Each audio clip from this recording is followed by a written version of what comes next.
একদা হিরো নামের এক গরিব কাঠুরিয়া বরফে ঢাকা এক পাহাড়ে বাস করত। সে খুব দয়ালু এবং নিঃসঙ্গ ছিল। আহারে, এমন সুন্দর পাখিটা শিকারীর ফাঁদে আটকে গেছে, নিশ্চয়ই খুব ব্যথা পাচ্ছে। ভয় পেও না বন্ধু, আমি শিকারী নই। আমি তোমাকে এখন মুক্ত করে দেব। তোমার লেগেছে তাই না?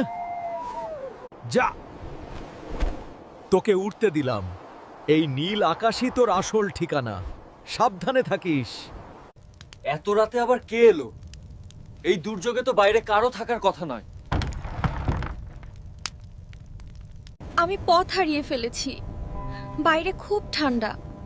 দয়া করে আমাকে আজ রাতের জন্য একটু আশ্রয় দেবেন। মেয়েটিটা সেখানেই থেকে গেল এবং তারা বিয়ে করল। তারা সুখে ছিল, কিন্তু তাদের ঘরে খাবার কেনার মতো কানাকড়িও ছিল না।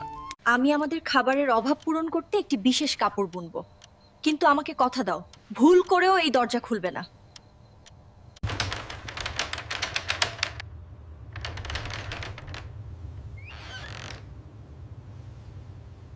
এ কি?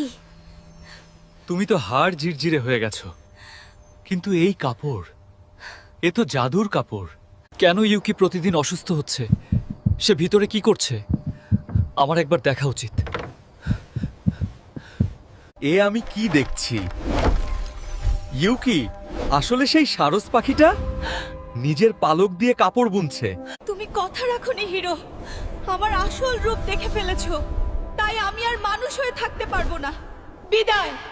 কৌতূহলের কারণে হিরো তার ভালোবাসাকে চিরদিনের জন্য হারালো। রয়ে গেল শুধু সেই জাদুর কাপড় আর এক বুক কান্না।